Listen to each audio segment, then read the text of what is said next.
What if I told you that the way you hug your dog, the way you look at him, even the way you feed him from your plate, is slowly making him see you as his enemy? Today, I'm going to show you 11 mistakes that are destroying your dog's trust. And at the end, tell me in the comments, how many of these are you guilty of? Mistake 1. Hugging your dog the wrong way. This one is going to surprise you, because hugging feels like love, right? It feels like the most natural thing in the world. You wrap your arms around your dog and squeeze. But here's what your dog is feeling in that moment. In the animal world, putting a limb over another animal's body is a dominant signal. It means, I am above you. I am controlling you. Dogs don't hug each other. It's not in their language. So, when you throw your arms around your dog and hold him tight, many dogs experience it as a mild form of restraint. Their heart rate goes up. Their muscles tense. Some dogs freeze completely, and owners mistake that frozen stillness for enjoyment. It's not enjoyment, it's stress. Now, some dogs do learn to tolerate hugs over time, even enjoy them with their specific owner. But the key word is learn. It doesn't come naturally.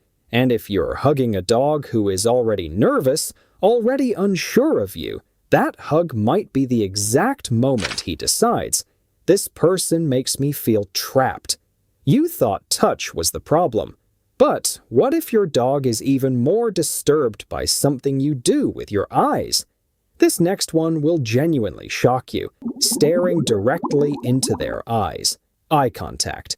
Between humans, it means confidence, honesty, connection.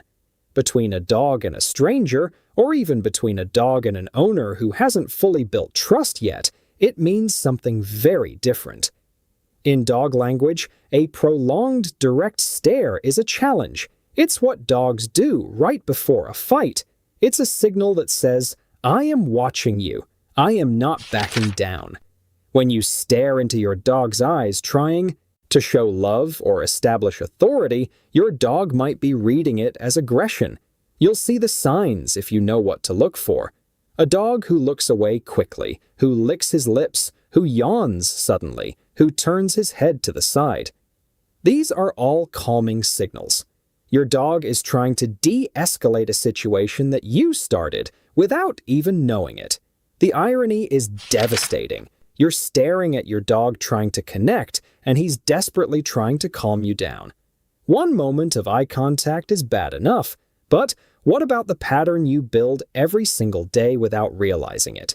This next mistake happens in your home on repeat, and your dog is keeping score. The inconsistent rules. Monday, your dog jumps on the couch and you let it go. Tuesday, you had a long day, you're in a bad mood, and suddenly you're pushing him off and saying no sharply. Wednesday, guests come over and you panic and scold him for the same thing you allowed 2 days ago. Your dog is not confused, because he's dumb.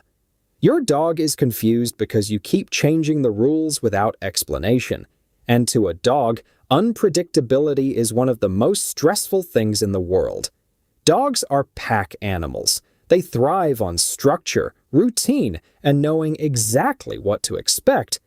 When the rules constantly shift based on your mood, your dog can't predict you. And a dog who can't predict his owner starts to feel unsafe around that owner. He starts walking on eggshells. He starts watching your body language nervously, trying to figure out which version of you showed up today. That low-level anxiety, day after day, that is how trust dies quietly. Inconsistency is loud and chaotic. But the next mistake makes no noise at all. No yelling, no drama, just a quiet absence your dog feels deeper than anything else on this list. The lack of quality time and genuine attention. This is the quiet mistake, the one with no drama, no visible moment where something went wrong. Just absence. You're in the same room as your dog every evening, but you're on your phone, you're watching TV, you're working. Your dog comes to you, nudges your hand, puts his chin on your knee, stares at you with those eyes. and you pet him for 3 seconds without looking up and go back to your screen. Dogs need more than food and shelter. They need genuine connection. Eye contact that's soft and warm, not dominant. Play that has no purpose except fun. Moments where your full attention is on them and they can feel it. When a dog is consistently ignored, when his attempts to connect are brushed off day after day, he stops trying. He withdraws. He becomes quieter, less engaged, sometimes anxious or depressed. You haven't yelled at him. You haven't hit him, but you've made him feel invisible. And a dog who feels invisible in his own home doesn't feel like he has an owner. He feels like he has a stranger who feeds him. Your dog feels your absence even when you're in the same room. But now imagine what he feels when the one activity that should bring him pure joy starts hurting him instead. This next mistake happens on every single walk. Pulling the leash too hard. During walks, you're walking your dog. He stops to sniff something. He pulls toward a tree, and without thinking, you yank the leash hard to bring him back in line. Feels like basic control, right? But here's what your dog is experiencing in that moment. A sudden sharp pain or pressure around his neck, coming directly from your direction. He doesn't think, oh, my owner wants me to walk straight. He thinks, something connected to my owner just hurt me. And if this happens on every single walk, walks stop being exciting.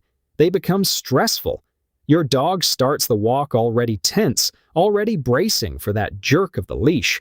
His tail is lower, his ears are back. He's not exploring, he's surviving. The walk should be the best part of your dog's day. It's his connection to the outside world, his mental stimulation, his joy. When you turn it into a tug of war, you're not just ruining the walk. You're making yourself the source of his discomfort in the one place he should feel completely free. Walks are supposed to be his escape. But what about the one moment he tries to rest and recharge by simply closing his eyes? What happens when you invade even that? This next one will make you think twice. Waking your dog up suddenly. Your dog is sleeping in his favorite spot.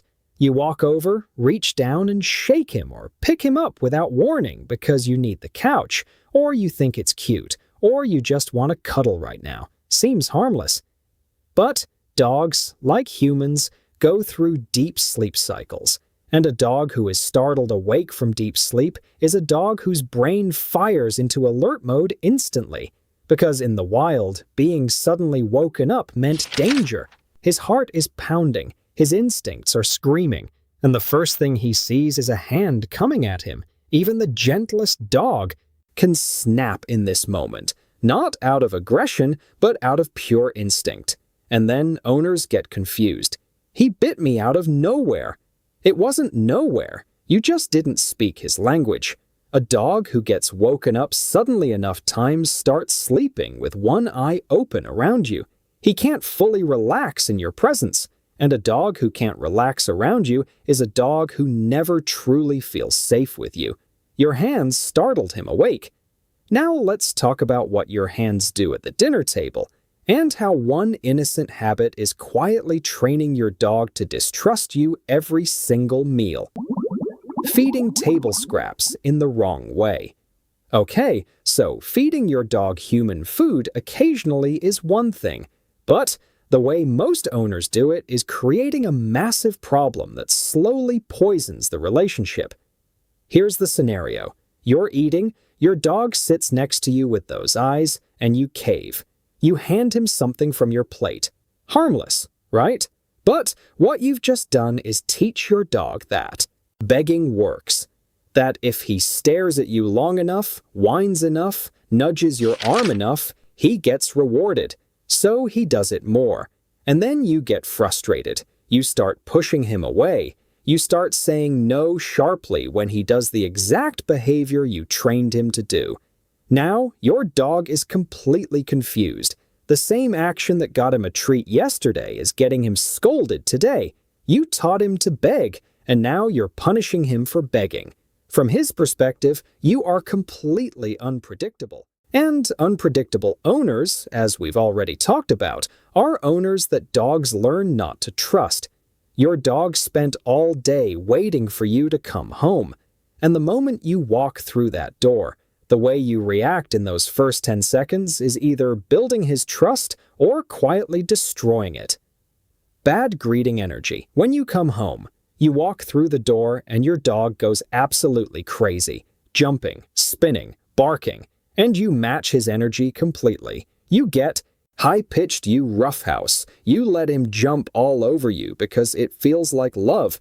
But here's what this ritual is actually building inside your dog's brain. Every time you leave, the departure becomes charged with anxiety because your dog has learned that your return is an enormous emotional event. So, the waiting becomes unbearable. The leaving becomes traumatic. Dogs who have owners with chaotic homecoming energy are far more likely to develop separation anxiety because the contrast between owner gone and owner home is so extreme that the absence becomes genuinely painful. A calm, warm greeting, where you acknowledge your dog lovingly but without high drama, actually makes your dog feel more secure. It tells him, "Yes, I came back, just like I always do. No big deal." That consistency is what builds a calm, confident dog. The chaos, no matter how loving it feels, builds an anxious one.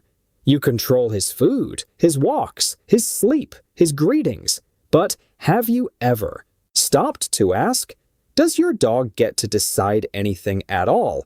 Because that answer is silently shaping who he is becoming. Never letting your dog make any choices. Think about your dog's average day. You decide when he eats. You decide when he walks. You decide where he sleeps. You decide who pets him. You decide everything. Every single moment of his life is controlled by you. Now, structure is good.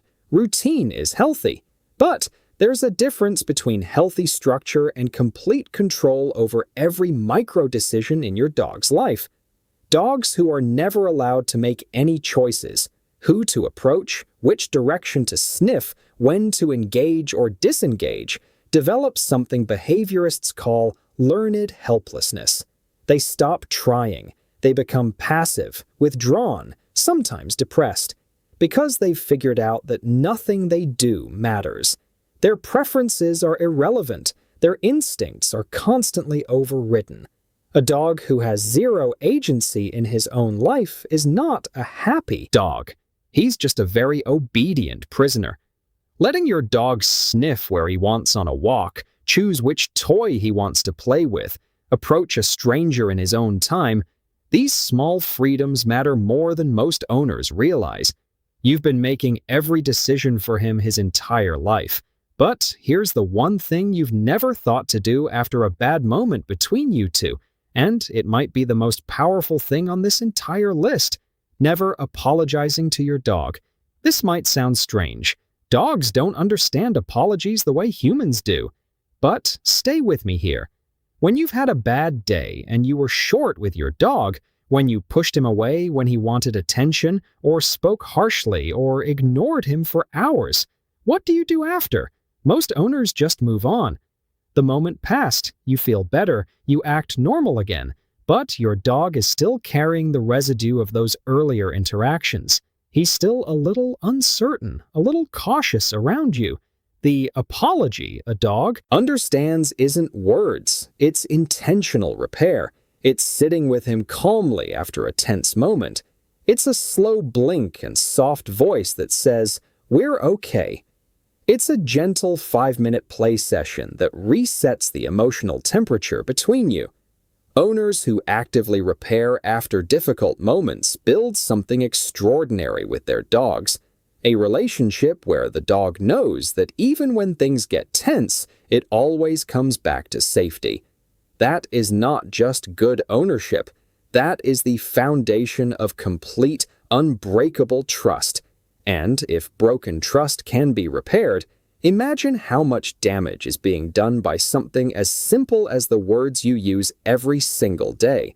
This last one is the most overlooked mistake on the entire list, using the same word for different commands. Down means lie down, but you also say down when he jumps on you, and sometimes down means get off the furniture. Three completely different actions. One word, or come. You call him with come when you want to play, but you also use come right before you give him a bath he hates, or clip his nails, or put him in his crate. So, come sometimes means fun, and sometimes means something unpleasant is about to happen. Your dog is not being stubborn when he doesn't respond to your commands. He is genuinely confused because the same sound keeps leading to completely different outcomes. And over time, a dog who can't decode his owner's language starts to disengage. He stops trying to figure out what you want because the signals make no sense. That disengagement gets labeled as disobedience. It gets punished. And a dog who is punished for confusion he didn't create starts to resent the very process of trying to understand you. And there's one more. Just the one thing you do every single day after feeding your dog, without ever thinking twice. You take his bowl away the moment he's done. Seems completely normal, right? But here's what your dog experiences in that moment. He's eating, he's calm, he's vulnerable. And then a hand reaches down and removes the one thing he values most, every single day. And slowly, without realizing it, your dog starts guarding his bowl before you even reach for it. He eats faster. He tenses up at mealtime. He starts growling at hands near his food. You didn't create an aggressive dog. You created a dog who learned that the person he loves most is also the person who always takes things away. So now you know all 11 mistakes. Here's what I want you to do right now. Go back through this list in your head and count how many of these you recognized in yourself. Be honest, nobody's watching. Drop that number in the comments below. Is it 2? Is it 5? Is it all 11? Whatever your number is, type it right now, because I guarantee the comment section is about to look very interesting.